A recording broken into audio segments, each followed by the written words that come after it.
विचार रखे हैं वह बहुत ही महत्वपूर्ण है। हम सभी देश की सीमाओं की रक्षा में दिन रात लगे हमारे वीर जवानों के साथ चट्टान की तरह खड़े हैं।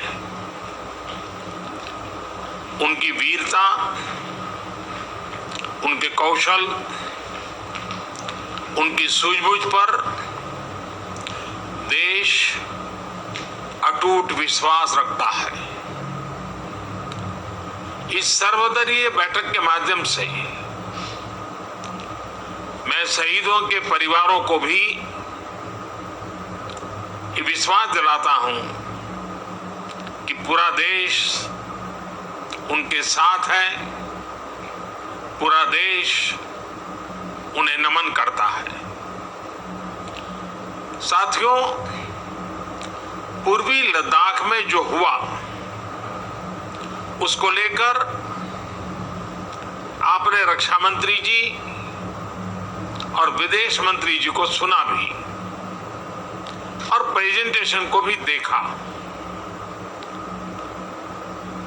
न वहां कोई हमारी सीमा में घुस आया है, न ही कोई घुसा हुआ है, न ही हमारी कोई पोस्ट किसी दूसरे के कब्जे में है। लद्दाख में हमारे 20 जाबाज शहीद हुए, लेकिन जिन्होंने भारत माता की तरफ आंख उठाकर देखा था, उन्हें वो सबक सिखा कर गए। उनका ये शौर्य, ये बलिदान हमेशा हर भारतीय के मन में अमिट रहेगा। साथियों, निश्चित तौर पर चीन द्वारा LAC पर जो किया गया है उससे पूरा देश आहत है, आक्रोशित है। ये भावना हमारी इस चर्चा के दौरान भी आप सबके माध्यम से बार बार प्रकट हुई है। मैं आपको भी आश्वस्त कर रहा हूं कि हमारी सेना देश की रक्षा के लिए कोई कसर नहीं छोड़ रही है। डिप्लॉयमेंट हो, एक्शन हो, काउंटर एक्शन हो, जल थल नभ में हमारी सेनाओं को देश की रक्षा के लिए जो करना है वो कर रही है। आज हमारे पास ये कैपेबिलिटी है कि कोई भी हमारी एक इंच जमीन की तरफ आंख उठाकर भी नहीं देख सकता। आज भारत की सेनाएं हर सेक्टर में एक साथ मूव करने में पूरी तरह सक्षम है। ऐसे में हमने जहां एक तरफ सेना को अपने स्तर पर उचित कदम उठाने छूट दी है, वहीं दूसरी तरफ डिप्लोमेटिक माध्यमों से भी चीन को अपनी बात दो टूक स्पष्ट कर दी है। भारत पीस और फ्रेंडशिप चाहता है, लेकिन अपनी सॉवरेनिटी की रक्षा हमारे लिए सर्वोपरि है और आप सबने भी इसी भाव को प्रकट किया है। साथियों, बीते 5 वर्षों में देश ने अपनी सीमाओं को सुरक्षित करने के लिए बॉर्डर एरिया में इंफ्रास्ट्रक्चर डेवलपमेंट को प्राथमिकता दी है। हमारी सेनाओं की दूसरी आवश्यकताओं जैसे फाइटर प्लेन्स, आधुनिक हेलीकॉप्टर, मिसाइल डिफेंस सिस्टम आदि पर भी हमने बहुत बल दिया है। नए बने हुए इंफ्रास्ट्रक्चर की वजह से खासकर एलएसी में अब हमारी पेट्रोलिंग की कैपेसिटी भी बढ़ गई है।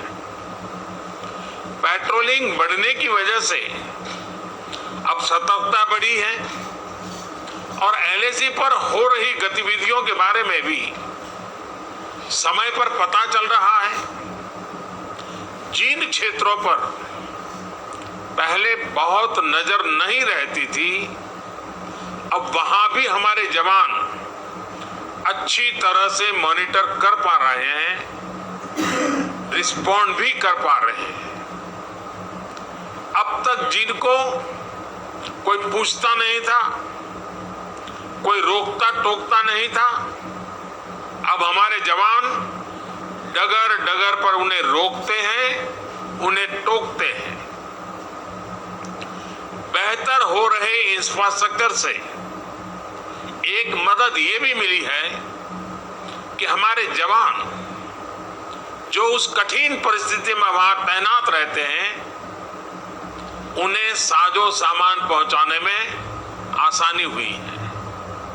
साथियों, राष्ट्रहित, देशवासियों का हित हमेशा हम सभी की सर्वोच्च प्राथमिकता रही है।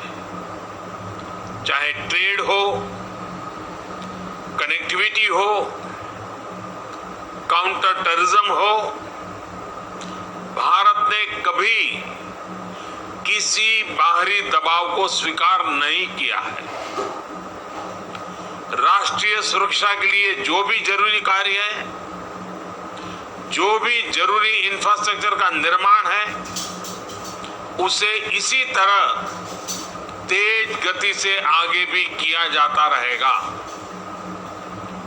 मैं आप सभी को, सभी राजनीतिक दलों को फिर से आश्वस्त करता हूं कि हमारी सेनाएं सीमाओं की रक्षा करने में पूरी तरह सक्षम है। हमने उन्हें यथोचित कार्रवाई के लिए पूरी छूट दी हुई है। आप सभी ने इस बैठक के लिए अपना समय दिया, अपने मूल्यवान सुझाव दिए।